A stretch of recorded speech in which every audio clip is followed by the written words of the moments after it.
प्यारे मित्रों, मेरा नाम सोनू और आज हम चंदा मामा की एक कहानी लेकर आए हैं जिसका शीर्षक है भलूक मांत्रिक। राजा चित्रकेतु ने घोषणा की कि माया मरकट के मंत्र दंड को लाने वाले के साथ मैं अपनी दत्तक पुत्री का विवाह करूंगा और उसे आधा राज्य भी दिया जाएगा। इसके बाद माया मरकट को किले की दीवार पर देख जंगली युवक ने उस पर बाण चलाया। मरकट ने उस बाण को काली वर्मा तथा भलूक मांत्रिक की ओर फेंक दिया। बाण की चोट खाने के पूर्व ही माया मरकट चिल्ला उठा, मेरा मंत्र दंड कहाँ? इस चिल्लाहट को सबने सुना। इस पर भलूक मांत्रिक विस्मय में आकर बोला, हे मेरे शिष्य काली वर्मा, तुमने उसकी पुकार सुनी है ना? मरकट ने मेरा जो मंत्र दंड चुरा लिया था उसे या तो उसने खो दिया है या किसी ने उसे चुरा लिया है। इसका यही अर्थ है ना? काली वर्मा बोला, हाँ गुरुजी, इस बंदर से किसी ने उस मंत्र दंड को चुरा लिया है, लेकिन हम कैसे पता लगा लें कि वह कौन है? अगर हम नगर में घुसना चाहें तो वह भी आसान मालूम नहीं होता। दुर्ग के दरवाजे लोहे के हैं। राजा दुर्मुख के किले के दरवाजे लकड़ी के बने थे, इस वजह से हम उनमें आग लगाकर आसानी से किले में घुस पाए। इस पर भलूक मांत्रिक बोला, आज रात को हम लोग दुर्ग के बाहर ही डेरे लगाकर रात उनमें बिताएंगे। किले के दरवाजे कैसे तोड़ना है यह बात कल हम इत्मीनान से सोच लेंगे। ये बातें सुन राक्षस उग्रदंड क्रोध में दांत भींचकर बोला, मेरा पत्थर वाला गधा किले के दरवाजों को तोड़ ना पाया, पर देखता हूं कि कहीं यह किले की दीवारों को तोड़ दे। इन शब्दों के साथ उसने गधे से दीवार पर प्रहार किया।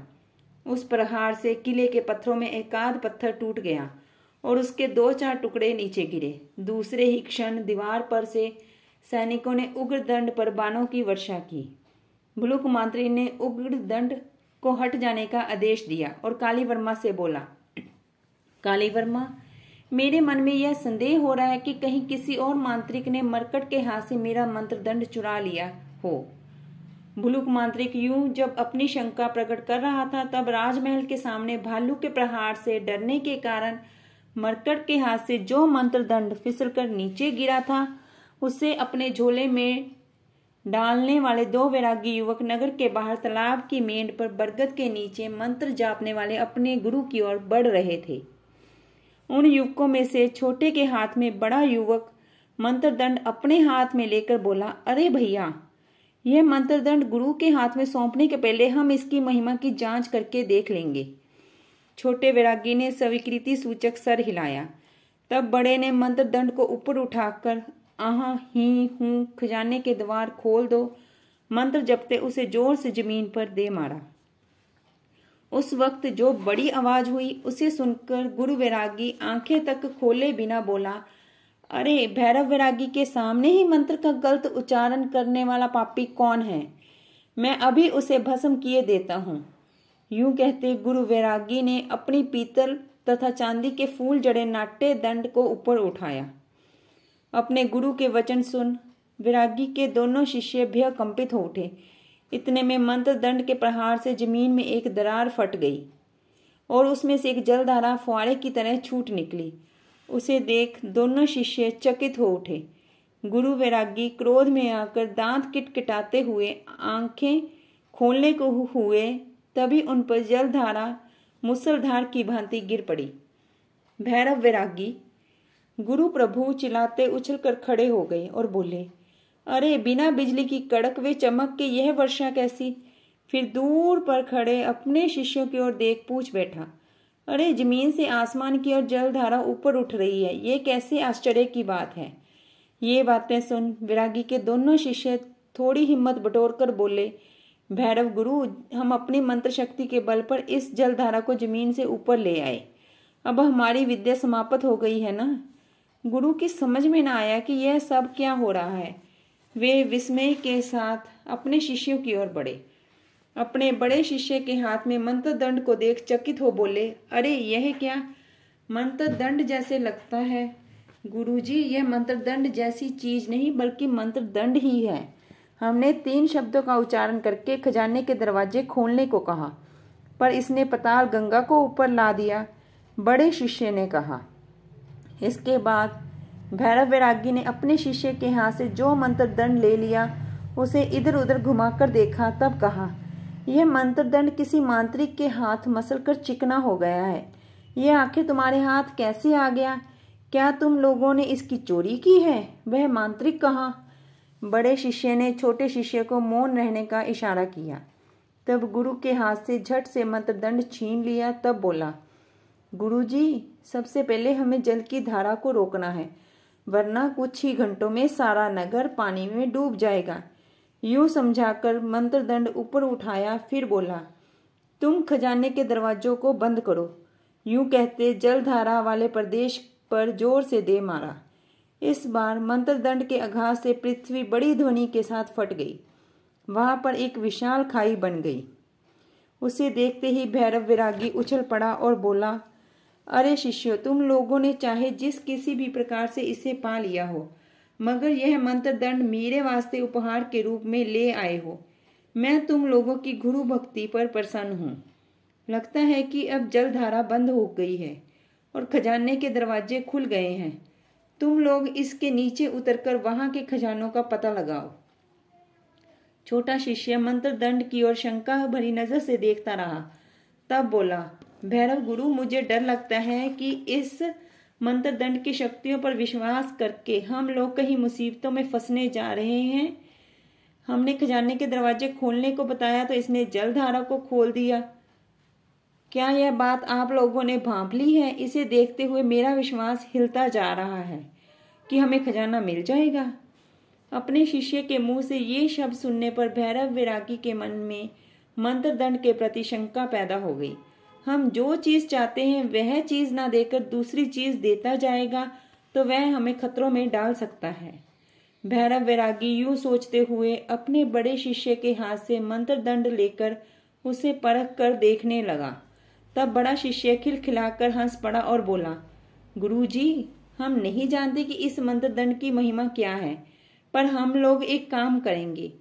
इसकी मंत्र शक्तियां रखने वाले एक मरकट के हाथ से हमने इसे प्राप्त कर लिया है। वह इस वक्त राजा जितकेतु का महामंत्री है। उस राजा ने यह घोषणा की है कि खोए गए उस मंत्र दंड को ला देने वाले को अपना आधा राज्य देकर उसके साथ वे अपनी पुत्री का विवाह करेंगे। आधा राज्य और राजकुमारी की बात सुनते ही भैरव वैरागी उत्साह में आकर चिल्ला उठा, गुरु प्रभु। फिर बोला, अरे मेरे शिष्यों, तुम लोगों ने इस खास बात को अभी तक मुझसे बताए बिना छिपा कर रखा। तब तो मैं आधा राज्य ले लूंगा और तुम में से एक राजकुमारी के साथ विवाह करो। यह निर्णय तो बड़ा ही अच्छा है, मगर राजाओं की बात इतनी जल्दी विश्वास करने योग्य नहीं होती। राजा जितकेतु अगर हमारे हाथों से मंत्र दंड लेकर हमारे सर कटवा दे तो हम लोग कर ही क्या सकते हैं। यूं कहकर सर झुकाए बरगद के तने से सड़क कर लुढ़क पड़ा। अपने गुरु के मुंह से ये बातें सुनने पर विरागी के शिष्यों के मन में ये शंका पैदा हो गई कि शायद राजाओं की बात यकीन करने लायक ना होगी। छोटा शिष्य पृथ्वी पर बनी खाई के समीप जाकर बड़े शिष्य के हाथ के सहारे से सुरंग के अंदर उतर पड़ा। तब दूसरे ही क्षण चिल्ला उठा, भैरव गुरु, ऐसा लगता है कि यहाँ पर कोई सीढ़ियां और सुरंग भी हैं। शायद मंत्र दंड ने हमारे वास्ते खजाने के दरवाजे खोलकर रख दिए हों। इस पर भैरव वैरागी उत्साहपूर्वक अपने शिष्यों के समीप आया। तब बोला, अरे मेरे शिष्यों, हमारी किस्मत में अगर हमें गड़ा हुआ खजाना हाथ लगा तो फिलहाल हम उससे संतुष्ट हो जाएंगे। इसके बाद हम लोग इत्मीनान से सोच लेंगे कि यह मंत्र दंड राजा के हाथ में सौंप देना है या नहीं। यूं कहते वह भी अपने शिष्य के पीछे सुरंग के रास्ते नीचे उतरने लगा। इसके बाद गुरु और शिष्य सीढ़ियां पार करते थोड़ी और गहराई तक पहुंचे।